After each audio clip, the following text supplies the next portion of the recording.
What kind of movie is it that was tragically taken down after being released in China for 2 hours? Today, let's take a look at this sci-fi blockbuster that cost $400 million to create. A group of Special Forces soldiers were on a mission in the desert when they discovered that the tire marks on a 10-ton armored vehicle had suddenly mysteriously disappeared. However, reality did not give them time to think.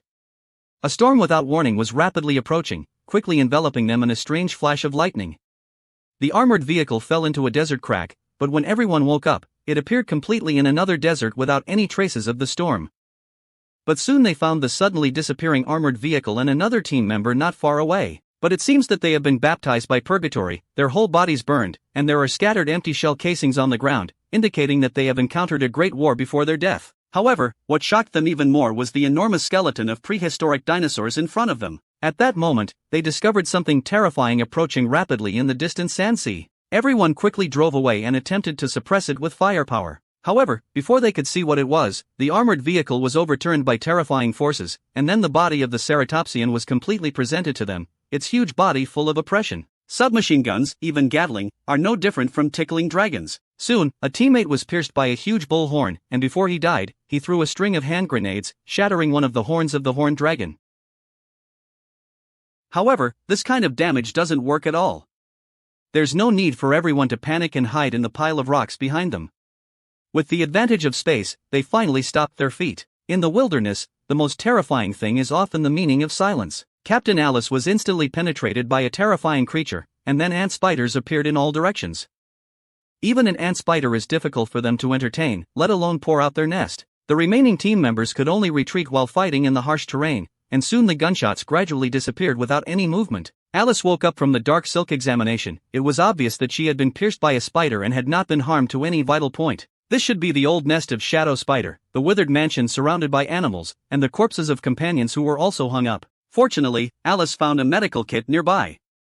He pulled open a burning stick and searched for an exit in the nest in the ravine. Quickly, he discovered a surviving companion, but before they could walk much further, the companion stopped in excruciating pain. When he lifted his shirt, oh my god, Alice was directly stunned by the scene before her. Immediately after, her companion was also dragged away by the ant spider.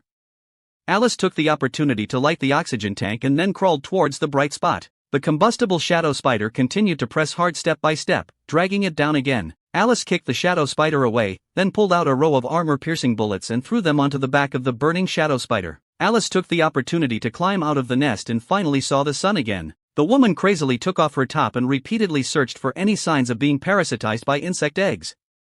In the cave not far from him, there were countless terrifying shadow spiders lurking, but the eggs in sunlight did not attack. Alice took off her socks to expose the wound, then used a knife to break open the armor-piercing bullet, poured the gunpowder inside onto the wound, picked up 2 stones, and ignited the gunpowder.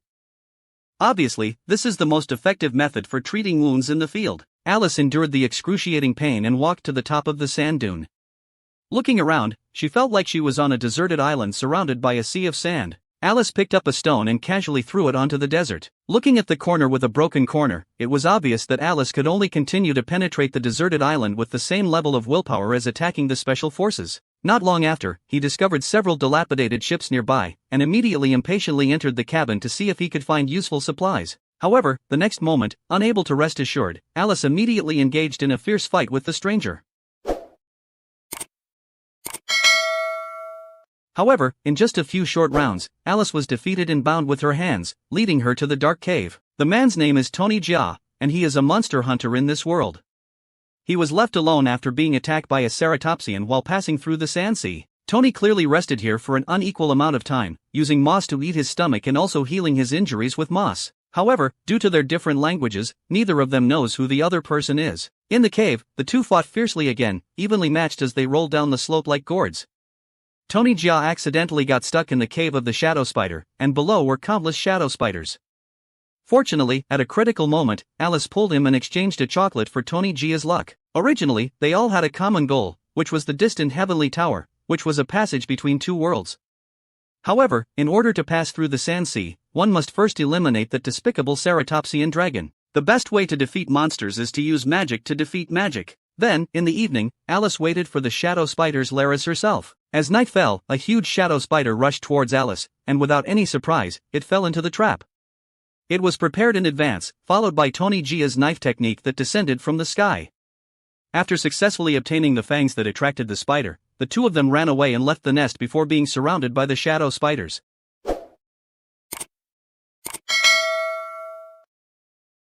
Subsequently, Bonnie pulled out the sharpest spikes of her fangs and wrapped them along with neurotoxins on the ship. She selected a set of double-edged knives for Alice and taught her the world of Ani in the sunlight. The sand flowed out through the hole after knocking off the cork. As the barrel rose due to the decrease in weight, the wooden bolt tied to the rope was also pulled out, and the barrel fell heavily to the ground.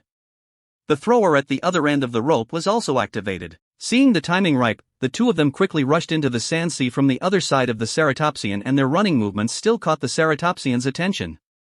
In order to obtain the weapons from the nearby armored vehicle, Tony Jia stepped forward, sat deep and ran to another section, then bent his bow and arrow, aimed at the ceratopsian's eyes, and penetrated into the ceratopsian's body in an instant at midnight, but it did not affect his combat effectiveness at all. A dragon swayed its tail and almost caused Tanija to die in place. At a critical moment, Alice on the other side set up Gatling's crazy output, but she couldn't even break the skin of the ceratopsian. At this moment, the paralyzing effect of the venom also played a role, and Alice took the opportunity to add another rocket launcher. At the critical moment, Tony Jia jumped onto the small dragon head and fiercely stabbed the bone knife into the body of the ceratopsian.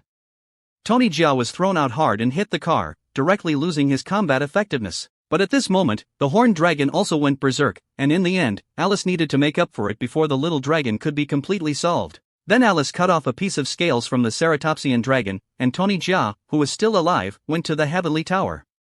Without the obstruction of the ceratopsian dragon, they quickly arrived at the green in the Sandsea, where there were not only green lakes, but also a large number of herbivorous monsters. Fake Tonica signaled that Alice could drink water safely, but the next moment, the two of them prepared to rest overnight in this oasis before departing.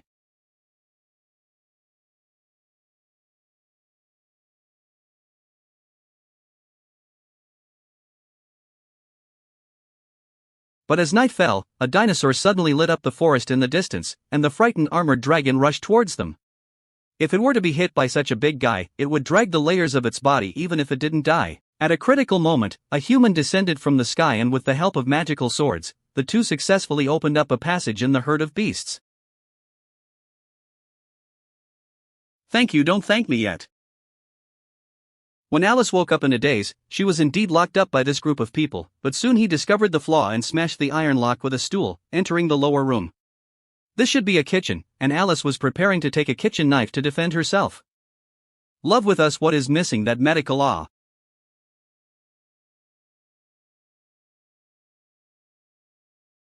After Tony Jia's explanation, everyone knew that everything was a fog, and they all had a common goal, which was the heavenly pagoda on a distant mountain.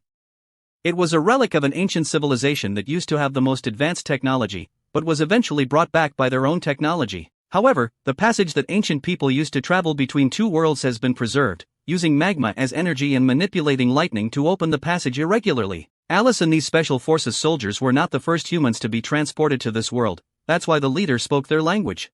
Their goal this time was to close this bundle, but the ancients tamed a group of strong guardians, which is the activity they saw in the oasis. They are huge in size, with tough shells that are only exposed when they breathe fire. The captain picked up the big sword, and Shui launched a flame skill attack on the dragon first. Following closely behind, Alice held both blades and charged at the forefront.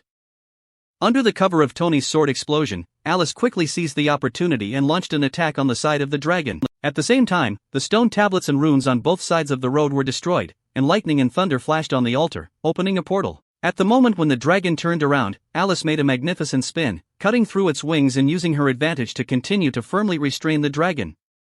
The other hunters took advantage of the situation and, in panic, Tony Jia fired another shot. At the moment of the explosion, Alice successfully cut through the skin of the dragon. Unexpectedly, the dragon's defense was extremely high and did not suffer much damage. Helpless, he could only risk his life and try to attack the upper wall of the giant beast group. Although this move broke through the defense, it also completely angered the dragon, sending it flying 100 meters away with one wing. Seeing Alice about to suffer fatal damage, at the moment when the dragon spewed fire, he decisively jumped off the cliff to avoid the attack of the flames, and decided to open a portal just below. After a series of twists and turns, Alice was transported back to the human world. When she woke up from her coma, she was discovered by the search team. After confirming her identity, she was taken to the plane for rescue. Alice just woke up, and the next second a lightning bolt pierced through the sky. I saw the dragon also enter the human world through the portal and quickly pounce on the plane. Then, thinking through its mouth, the destroyed plane crashed to the ground with a loud bang. Suo Alice was able to survive with the protection of her seatbelt. At this moment, the armored vehicle team rushed to support him in time and unanimously aimed at his abdomen, frantically strafing in front of the blazing dragon. Humans were simply vulnerable, and just one dragon flame attack was enough to eliminate the entire team. The military even sent tank teams to bomb the dragon. Just before the shell was fired, it was trampled underfoot by a giant dragon. The transport planes in the sky were also unable to escape the threat of the giant dragon. The huge dragon stepped directly on the top of the plane and forcefully tore it into pieces in mid-air. The shockwave brought by the crash directly flew Alice's formation several meters away. The giant dragon that landed on the ground at the same time proudly unfolded its form, spewing out dragon flames to unleash its frenzy. And this scene happened to be caught in Alice's eyes, because he encountered a once-in-a-lifetime opportunity, and his goal was to destroy the dragon's flying ability. The painful dragon immediately let out an angry howl and opened its mouth, with dragon rot brewing in its throat to eliminate Alice. Coincidentally, this was also Alice's most desired outcome. He quickly lit a bomb and aimed a crossbow at the dragon's mouth to shoot it out. At the moment the bomb detonated, it unexpectedly had a chain reaction with the dragon flame inside the dragon's body, causing fatal damage that made the dragon unable to stand on its heel and collapse in a crash. Just as Alice thought she had a chance to win, the dragon that had fallen in the bedroom actually got up again and roared angrily at Alice. As Alice was about to be attacked by the dragon flame, a shell hit the dragon during the crisis. Even Tony Jia, who came to support her, aimed several arrows at the dragon in a row. Yeah. And the final sword directly hit the dragon's fatal weakness, igniting the dragon flame inside the dragon's body in an instant and causing a series of explosions. At this moment, the powerful dragon was completely terminated under continuous attacks. However, before everyone could celebrate, the lightning storm had once again struck, and the dark clouds amidst the lightning and thunder opened the portal to the other world once again. The black stone dragon on the tower broke into the portal and arrived in the human world. At the end of the film, the hunters engage in the ultimate battle against the dragon. I am looking forward to the second step because I really want to see the highlights of the Meow Man.